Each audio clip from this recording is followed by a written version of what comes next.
ঘরের দরজা বন্ধ করেই সাইমান নাফিসাকে নামিয়ে দিল না, সোজা ব্যালকনির দিকে এগোলো। ব্যালকনিতে ঝুলছে কাঠের দোলনাটা, নরম কুশনে মোড়া, বাতাসে ও চাঁদের আলোতে আলতো দুলছে। সাইমান ধীরে নাফিসাকে নিজের কোলে বসিয়ে দিল দোলনার উপর, নিজে বসে ওকে সামনের দিকে টেনে নিল। এখনো তার গায়ে শুধু ট্রাউজার, দোলনাটা হালকা দুলছে। নাফিসা মাথা নিচু করে বসে আছে। কফি বানাতে গিয়েছিলে কেন? হঠাৎ জিজ্ঞেস করলো সাইমান, গলা নরম। নাফিসা একটু থেমে বলল, ভাইয়ারা এসেছে, খালি হাতে বসে থাকলে খারাপ লাগছিল। সাইমান উত্তর দিল না, এক হাত ধীরে নাফিসার পেটের উপর রাখলো। ছোট্ট নরম একটা উঁচু ভাব, সেই স্পর্শে নাফিসা কেঁপে উঠল। এখানে? নিজের সাথেই বলল সাইমান। এখানে একটা প্রাণ আছে, ভাবলে এখনো অবাক লাগে। নাফিসা ধীরে চোখ তুলল। সাইমান নিজের হাত নাফিসার পেটের উপর খুব যত্নে বুলিয়ে দিচ্ছে। নাফিসা মাথাটা সাইমানের বুকে ঠেসে দিয়ে চুপচাপ বসে আছে। সাইমান ধীরে কপালে চুমু দিল, তারপর নরম কণ্ঠে গানটা শুরু করলো। সাইমান গুনগুন করে, কঠিন তোমাকে ছাড়া একদিন কাটানো, এক রাত বাড়াও দুহাত, হয়ে যাও আজ বাধাবিহীন, বলো কবিতা হয়ে চলো, বাগানে দাবানল জমানো জল, ছড়াই যেমন ঠিকানাবিহীন। ও চেয়েছি যতবারই, হয়েছে ছাড়াছাড়ি, মরেছি ততবারই, এসেছে এক বেদনা দিন, কঠিন তোমাকে ছাড়া একদিন। নাফিসা চোখ বন্ধ করে স্বর শোনে। তার হাতটা সাইমানের হাতের সাথে মিশে গেছে, দোলনাটা হালকা দুলছে।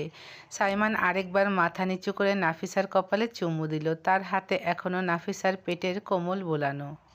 এক চিলে কোঠায় তোমায় দেখেছিলাম, ঝুল বারান্দাটায় কত ভুল চোখ এঁকেছিলাম, গড়েছি সোজা বনে, পড়েছি কোনাগুনে, চলেছি শুনে শুনে তোমার আমার অন্তবিহীন, কঠিন তোমাকে ছাড়া একদিন। নাফিসা হালকা করে সাইমানের হাত ছুঁয়ে উত্তর দেয়, কম হলেও হোক আমাদের দেখাশোনা, সেই চোরা চমক ছাপোষাও আনমো না, ও চেয়েছি যতবারই, হয়েছে ছাড়াছাড়ি, মরেছি ততবারই, এসেছে এক বেদনা দিন। নাফিসা আরেকবার তার হাত সাইমানের হাতে রেখে মাথা বুকে ঠেসে দিল। সাইমান নরমভাবে নাফিসার পিঠের দিকে হাত বুলিয়ে গান শেষ করলো। সুখে নাফিসার অধরে নিজের অধর মিলিয়ে দিল।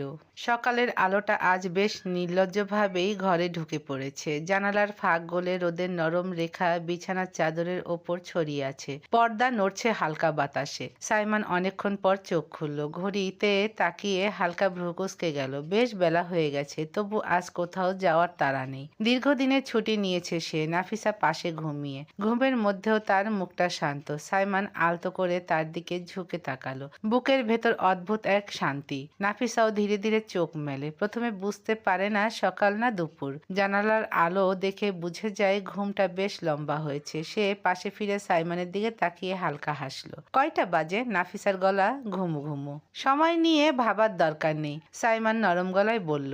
আজ আমরা রুমেই থাকবো। নাফিসা কিছু বলল না, শুধু চুপচাপ আবার চোখ বন্ধ করলো।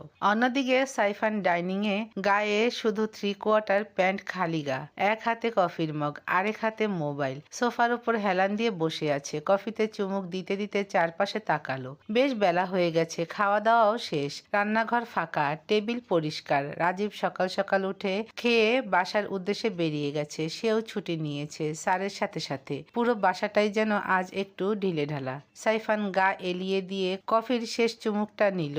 এমন সময় টিং টং কলিং বেলের শব্দে সাইফান চমকে উঠল। ভ্রু কুঁচকে এদিক ওদিক তাকালো, কাউকে দেখলো না। এত সকালে আবার কে? নিজেই বিড়বিড় করে বলল। কফির মগটা টেবিলে রেখে উঠে দরজার দিকে গেল।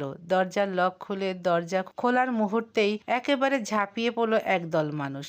জারিন, রিশা, রিদওয়ান, রাহিল, রুহি আর রায়হান হুলস্থুল করে ঢুকে পড়ল ভেতরে। এই এই এই বলার আগেই সাইফান ভারসাম্য হারিয়ে চিৎপতঙ্গ হয়ে মেঝেতে পড়ে গেল। ও আল্লাহ গো, ও মা গো! মাজা ধরে কাতর গলা চিৎকার করে উঠল সাইফান। এইসব বানরের দল কোথা থেকে ঢুকে যাচ্ছে বাসায়? আমার মাজাটাও ভেঙে দিল রে! ওরা সবাই একসাথে থমকে তাকালো, তারপর মুহূর্তেই হেসে ফেলল। সাইফান মাজা চেপে ধরে কষ্ট করে উঠে দাঁড়ালো, মুখটা বিকৃত করে জোরে জোরে ডাকতে লাগলো। ভাই, ও ভাই, সাইমন ভাই, আমার মাজা ভেঙে দিল এরা, কই তুমি? তারপর আবার বলে উঠল, মাজা ভেঙে গেলে আমি ঠিক করে বাসর করতে পারবো না তো ভাই। এই কথা শুনে ওদের হাসি আরো বেড়ে গেল। সাইফান জারিনের দিকে কটমট করে তাকিয়ে বলল, এই শালি চশমা, তুই হাসছিস কেন? তোর কপাল পূর্বে আমার মাজা গেলে তোর লস। বাসর শুরু করার আগে উইকেট পড়ে যাবে। জারিন সঙ্গে সঙ্গে রেগে গেল, চোখ বড় বড় করে বলল, মুখের লাইসেন্স ঠিক করো। এখানে সবাই আছে, ছোট বাচ্চারাও আছে। সবাই ওদের দুজনের দিকে চোখ ছোট ছোট করে তাকিয়ে রইল। পরিস্থিতিটা আরো বিব্রতকর হয়ে উঠল। এই সুযোগে রায়হান সাইফানের দিকে এগিয়ে এসে হালকা ঠাট্টা সুরে বলল, ওই তলে তলে টেম্পো চালাচ্ছিস দুইটা? হাসতে হাসতে পাশে দাঁড়ালো। কি রে, কি চলে এখানে? জারিনকে সঙ্গে সঙ্গে রিশা আর রুহির হাত চেপে ধরলো। লজ্জায় মাথা নিচু করে ফেললো জারিন। সাইফানও লজ্জা পাওয়ার ভান করে বলল, ভাই, তুমি আর রুহি যেরকম তলে তলে টেম্পো চালিয়ে এখন বিয়ে করেছ, ঠিক সেই রকম ভাবেই। রায়হানের মুখটা মুহূর্তেই চুপসে গেল। সে কিছু বলল না, শুধু কাশির ভান করলো। ঠিক সেই সময় রুমের দরজা খুলে বেরিয়ে এলো সাইমান আর নাফিসা। নাফিসাকে দেখা মাত্রই ওদের সবার চোখ চকচক করে উঠল। একসাথে প্রায় সবাই এগিয়ে আসতে লাগলো। ভাবি, নাফু, কেমন আছো? একসাথে সবাই এগিয়ে আসতে দেখে সাইমান এক হাত তুলে কঠিন গলায় বলল, স্টপ! সবাই থেমে গেল। ঘরটা হঠাৎ শান্ত হয়ে এলো। নাফিসা একটু অবাক হয়ে তাকিয়ে রইল, আর সাইমান ধীর পায়ে সামনে এগিয়ে এসে সবার দিকে তাকালো। আস্তে আস্তে একজন একজন করে মিট করো। সবাই একসাথে হামলে পড়লে যদি আমার বউ পড়ে যায়, তাহলে সবকটাকে ধরে ধরে তুলে আছাড় মারবো। সাইমান কথাগুলো বলেই থেমে গেল। ঘরের ভেতর হঠাৎ করে নিস্তব্ধতা নেমে এলো। সবাই একযোগে চোখ ছোট ছোট করে সাইমানের দিকে তাকিয়ে রইল। এমন সাইমানকে তারা খুব কমই দেখেছে। এতটা স্পষ্ট অধিকার বোধ সবাইকে একটু থমকে দিল। ওহো! রুহি কোমরে হাত রেখে আধা বিস্ময়ে বলে উঠল, আমার বউ? বড় ভাইয়া, তুমি এতটা বদলে গেলে কেমনে? রুহির গলায় খোঁচা ছিল। রিশা চোখ আরো সরু করে ঠোঁট বাঁকিয়ে বলল, বাহ, সবার সামনে কি সুন্দর ডায়লগ। আমার বউয়ের কিছু হলে। কথাটা শেষ হওয়ার আগেই সাইফান এগিয়ে এসে রিশার ঘাড়ে নিজের সব ভার দিয়ে বলল, দেখ দেখ, আমি অনেকদিন আগে থেকেই দেখছি আমার ভাইয়ের এই বদলে যাওয়া রূপটা। বউ আসার পর ভাই বোন সব ভুলে গেছে। আমাকে তো প্রত্যেক কথায় কাজে এখন তবলা বাজানোর মতো করে বাজায়, থাপ্পড়ের উপর থাপ্পড় দেয়। কথা বলা শেষ করে নিজের ওজন আরো রিশার উপর দিল। রিশা এক ঝটকায় সাইফানকে নিজের থেকে ঠেলে সরিয়ে দিল। তোমার প্যাচরামো তুমি অন্য জায়গায় গিয়ে করো, সরো তো, নাটকবাজ কোথাকার একটা। তারপর চোখ ঘুরিয়ে জারিনের দিকে তাকালো। এই হারে বজ্জাতের প্রেমের ফাঁদে পড়লি কি করে বলতো তুই? ছেলের কি দুর্ভিক্ষ পড়েছিল? আমার বান্ধবী হয়ে এমন একটা কাজ করতে পারলি? জারিন অসহায়ভাবে রিশার দিকে তাকিয়ে রইল। ঠিক তখনই সাইফান আবার এগিয়ে এসে রিশার চুলের মুঠি ধরে ফেলল। এই, তুই আদৌ আমার বোন তো? সে দাঁতে দাঁত চেপে বলল। শালি নিজের ভাইয়ের নামে এভাবে বলতে লজ্জা করে না? হঠাৎ চুলে টান লাগায় রিশা চিৎকার করে উঠল, আহ বড় ভাইয়া, দেখো আমার চুল ধরে টানছে, কিছু বলো। সবার দৃষ্টি আবার সাইমনের দিকে ঘুরে গেল। সাইফান এবার আরো এক ধাপ এগিয়ে আঙ্গুল তুলে রিশার দিকে তাকিয়ে বলল, এই ভাই কি বলবে? হ্যাঁ, তুই যে আমাকে এত কিছু বললি তার বেলা আগে তোর বিচার করুক। রুহি বিরক্ত হয়ে দুই হাত তুলে বলল, থামবি তোরা দুজন? আর বড় ভাইয়া, ওদের কিছু বলছো না কেন? সেই কখন থেকে দুইটা শুরু করেছে, থামার নাম নেই। এতক্ষণে নাফিসা রাহিলকে জড়িয়ে ধরে ওদের ঝগড়া দেখছিল। সাইমান তার পাশে দাঁড়িয়ে আছে মুখ শক্ত করে, ওদের দিকে তাকিয়ে বলল, যা ইচ্ছে কর, তোদের কাছে আমার বউকে 2 ঘন্টার জন্য ছেড়ে দিলাম, তারপর আবার আমার ঘরে পাঠিয়ে দিবি। একটু থেমে আবার বলল, এই 2 ঘন্টার ভেতরে টাইম টু টাইম খাবার দিবি। সবাই একটু হতভম্ব।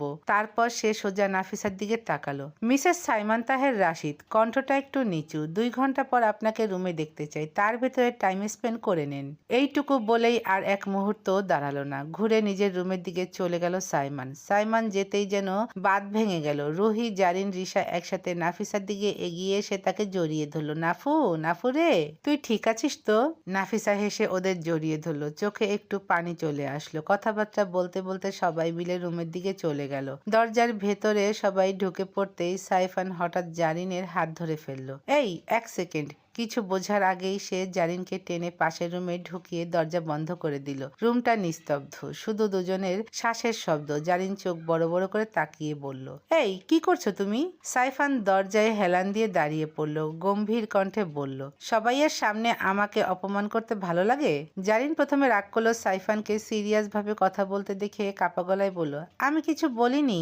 বলনি? সাইফান এক পায়ে গিয়ে এলো। ওরা যা বলল তার একটাও থামালে না কেন? জারিন চুপ করে রইল, চোখ নামালো। সাইফান একদম ওর কাছে এসে দাঁড়িয়েছে, নিঃশ্বাসের সাথে নিঃশ্বাস বাড়ি খাচ্ছে। সাইফান দীর্ঘশ্বাস ফেললো, গলার স্বর একটু নরম হলো। এই চশমা, আই লাভ ইউ। কথাটা বলেই সাইফান জারিনের কপালে একটা চুমু এঁকে দিল। জারিন সাথে সাথে চোখ বন্ধ করে ফেললো, ঘন ঘন নিঃশ্বাস নিচ্ছে। সাইফান আরো একটু কাছে এগিয়ে এসে জারিনের কানের কাছে ফিসফিস করে বলল, উত্তর দাও চশমা, do you love me? Zarin চোখ আরো শক্ত করে বন্ধ করে নিল, জোরে জোরে শ্বাস নিতে নিতে বলল, yes, I also love you. জারিনকে এভাবে ঘন ঘন নিঃশ্বাস নিতে দেখে সাইফান চোখ মেরে বলে উঠল, এভাবে জোরে জোরে শ্বাস নিতে দেখলে আমার কেমন কেমন হয় চশমা। প্লিজ এভাবে শ্বাস নিও না বেবি, তাহলে তোমার বাকি নিঃশ্বাসটুকু এখন আটকে রাখার জোগাড় হয়ে যাবে। জারিন নিজেকে সামলে নিয়ে সাইফানকে একটা ধাক্কা দিয়ে সরিয়ে দিল। অসভ্য একটা বলেই ঘুরে চলে গেল। আর সাইফান হেসে হেসে জারিনের চলে যাওয়ার দিকে তাকিয়ে বলল, বেবি এভাবে চলে যাচ্ছ কেন? আমি আর কতটা নির্লজ্জ হতে পারি একটু দেখে যাও প্লিজ।